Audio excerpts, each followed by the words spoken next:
जय श्रीराम जय हनुमान बंधुगण आपण मानकु नूतन वर्षर अनेक अनेक अभिनंदन और शुभेच्छा।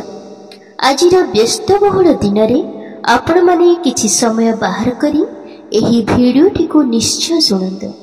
यह लाइफ चेंजिंग भिडियो होई पारे। जदि यह बिना सर्च करी आपण पाखक आसी ताहले 2025 रे आपणकर कोनोसी एक मनस्कामना 100% पूर्ण हेब। आसंतु जानिबा यूनिवर्स द्वारा प्रेरित एक एंजल नंबर 1176 विषय रे। ताहा पूर्वरु आम चैनल सुविचार विथ लिसा चैनल को सब्सक्राइब करी वीडियो को गोटे लाइक निश्चय करि दियंतु एवं कमेंट रे हैप्पी न्यू ईयर 2025 निश्चय लिखंतु, जहा फल रे आपणकर नुआ वर्ष मंगलमय हेबो। बंधुगण एही एंजल नंबर 1176 एमिति एक जादू नंबर जी आपणकर भाग्य बदलैबार संकेत प्रदान करे। जदि ए भिडियोटी आपण देखुछंती ताहेले एहा केवल एक संयोग भाबंतु नहीं, एहा आपणक पई यूनिवर्स द्वारा प्रेरित एक संकेत अटे। बंधुगण एही वीडियो आपणकर लाइफ चेंजिंग रो एक वीडियो अटे। एहा उपरे ध्यान देबा जरूरी अटे। बंधुगण एंजल नंबर 1176 ना केवल एक साधारण संख्या किंतु एहा मध्यरे अछि एक दिव्य शक्ति एवं एक संदेश जहा आपणक जीवनर एक नूतन आरंभ को दर्शाउछि। जदि आपणक जीवन रे अनेक संघर्ष थाए एवं अनेक प्रचेष्टा परि भी आपणकर मनस्कामना पूर्ण हो न थाए, एही एंजल नंबर आपणकु यह कहबाकु चाहे कि एबे समय आसी जाइछि आपणकर प्रार्थना को सुना जिवो एवं इच्छा पूर्ति योग सृष्टि हेबो। बंधुगण आसंतु प्रथमे जानिबा एही एंजल नंबर 1176 रो अर्थ कोन एवं एहर प्रत्येक अंकर कौन कौन शक्ति निहित अछि। प्रथम रे संख्या 1 जहा एठारे दुई थर उल्लेख अछि, एहा आपणक जीवन रे नुआ आरंभर सूचना प्रदान करुछि। एहा कहिबाकु चाहे जे आपणक जीवन रे नूतन संभावना आसीबाकु जाउछि एवं जेबे एहा दुई थर आसी एहार शक्ति दुई गुणा बढ़ि जाय। एहार अर्थ एहा नूतन आरंभटी एते शक्तिशाली हेबो जहा आपणकर समस्त मुश्किल को दूर करिवो। तापरे संख्या 7 कथा जदि कहिबा एहा एक आध्यात्मिक जागृत एवं ज्ञानर प्रतीक अटे। एहा कहिबाकु चाहे जे एबे समय आसी जाइछि कि आपण निज मध्यरे निजको थरे देखंतु, आपणकर अंतरात्मा को थरे ध्यान दियंतु एवं आपणकर मध्यरे थिबा शक्ति को जागृत करंतु। नंबर 7 रो अर्थ हैला ब्रह्मांड बा यूनिवर्स आपणक साथी रे अछि एवं आपणक आत्मा को मार्गदर्शन करने को प्रस्तुत अछि। एवं शेष रे आसंतु देखिबा संख्या नंबर 6 जहा संतुलन एवं परिवार संबंधी सूचना प्रदान करे। एहार अर्थ आपणको आपणकर रेस्पॉन्सिबिलिटी को संतुलन रखिबार अछि, जहा आपणक परिवार हेउ आपणक फ्रेंड हेउ आपणकर लव लाइफ रे हेउ समस्त को सहित एक बैलेंस रखिबार प्रचेष्टा होइथाय। जीवन रे किछि अन्य पार्श्व विषय रे जानिबा जेतेबेले आमे एही संख्या मानक संबंध रे भाबिबा एवं आसंतु जानिबा एही एंजल नंबर 1176 आपणक पई केउ संकेत देउछि। बंधुगण एही संख्या केवल एक संयोग नुहे, यूनिवर्स तरफरु आपणको किछि संकेत प्रदान करा जाउछि कि आपणक जीवन रे एक बड़ परिवर्तन घटिबाकु जाउछि। आपणक द्वारा करा जाइथिबा परिश्रम करा जाइथिबा अनेक पूजा पाठ प्रार्थना मानसिक एबे पूरा हेबार समय आसी जाइछि एवं आपणको किछि एक कार्य करिबाकु हेबो। प्रथमे तो आपण एही संख्याटी को हृदय सहित विश्वास करंतु मन भितर यही संख्या को नहीं कौनसी नेगेटिविटी क्रिएट करंतु नहीं। 100% डेडिकेटेड हेबा आवश्यक। ଯେଉଁଠାରେ ଆସ୍ଥା ନଥାଏ ସେଠାରେ ଭାଗ୍ୟ ମଧ୍ୟ ସାଥ ଦେଇନଥାଏ। ଏହା ଆମେ ସମସ୍ତେ ଜୀବନରେ ନିଶ୍ଚୟ ହୃଦୟଙ୍ଗମ ଅଳ୍ପ ବହୁତ ହୃଦୟଙ୍ଗମ କରିଥିବେ।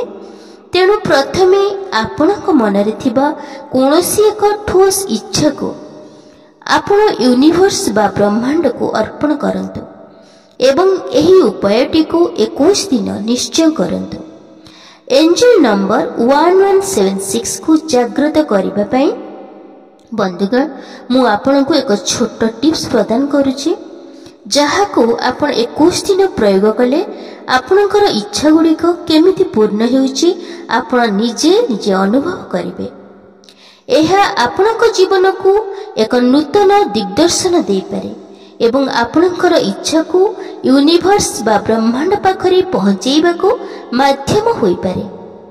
ଆସନ୍ତୁ ଜାଣିବା ଏହି ଉପାୟ।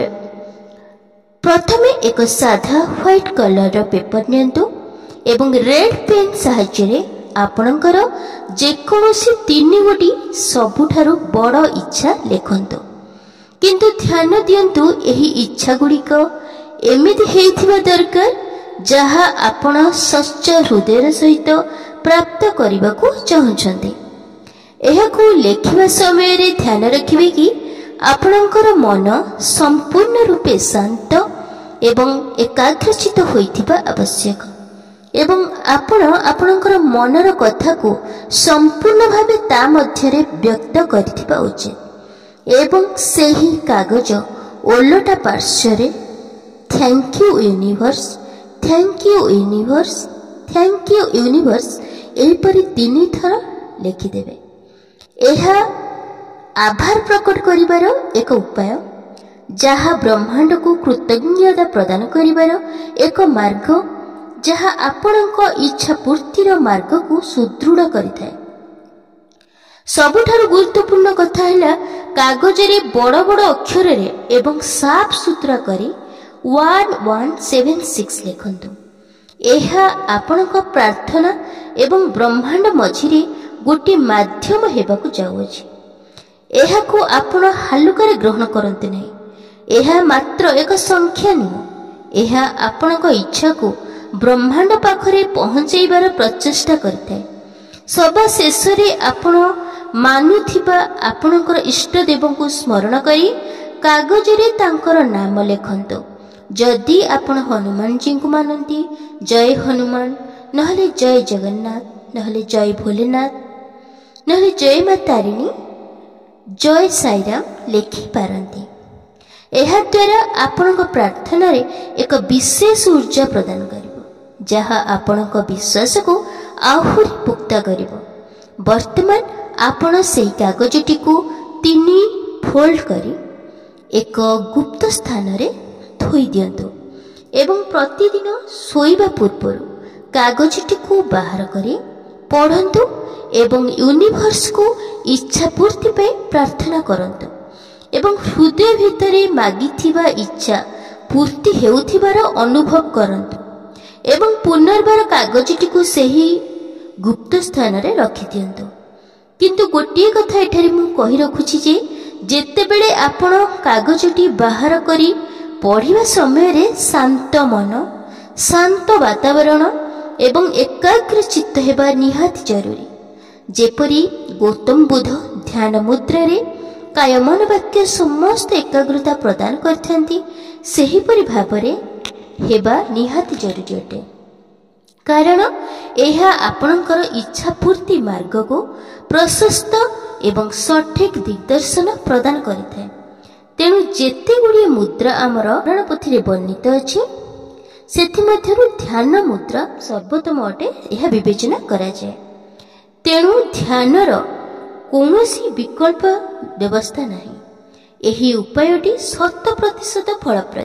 ବନ୍ଧୁଗଣ, ମୋର ଅନ୍ୟ ଭିଡ଼ିଓ ମାନଙ୍କରେ ଆପଣ ଯେଉଁପରି ସ୍ନେହ, ଶ୍ରଦ୍ଧା ଓ ବିଶ୍ୱାସ ପ୍ରକଟ କରିଥିଲେ, ସେଥିମଧ୍ୟରୁ ପ୍ରେରଣା ପାଇଁ ମୁଁ ଏହା ଆପଣମାନଙ୍କ ଉଦ୍ଦେଶ୍ୟରେ ପ୍ରସ୍ତୁତ କରିଅଛି। ଥରେ ଏହାକୁ ମନରେ କୌଣସି ନେଗେଟିଭିଟି ନ ଆଣି ଏହାକୁ ଆପଣ ଆପଣଙ୍କ ଲାଇଫରେ ପ୍ରୟୋଗ କରି ଦେଖନ୍ତୁ ଏହା ଆମେ ପ୍ରଥମେ ପ୍ରୟୋଗ କରିଛୁ ଏବଂ ସକ୍ସେସ୍ ହେଲା ପରେ ଏହି ଭିଡ଼ିଓଟି ଆପଣମାନଙ୍କ ପାଇଁ ପ୍ରସ୍ତୁତ କରାଯାଇଛି। ଆପଣମାନେ ଯେପରି ମୋର ଏହି ଭିଡ଼ିଓରେ ମୋତେ ଧନ୍ୟବାଦ ଦେଉଛନ୍ତି, ତାହା ମୋତେ ନ ଦେଇ ଆପଣଙ୍କର ଇଷ୍ଟ ଦେବଦେବୀଙ୍କୁ ୟୁନିଭର୍ସକୁ ଧନ୍ୟବାଦ ଦିଅନ୍ତୁ, ଥ୍ୟାଙ୍କ ୟୁ କହିପାରିବେ। ଏହି ଛୋଟ ଉପାୟଟିକୁ କଲେ କ୍ଷତି ବା କ'ଣ? ଏହାକୁ କରିବା ପାଇଁ ଟଙ୍କାଟିଏ ବି ଖର୍ଚ୍ଚ ହୁଏ ନାହିଁ। ଭଗବାନ ବା ୟୁନିଭର୍ସ ଆପଣଙ୍କର ସମସ୍ତ ମନସ୍କାମନା ପୂର୍ଣ୍ଣ କରନ୍ତୁ, ଏହା ହିଁ ମୋର ପ୍ରାର୍ଥନା। ଜୟ ଶ୍ରୀରାମ, ଜୟ ହନୁମାନ।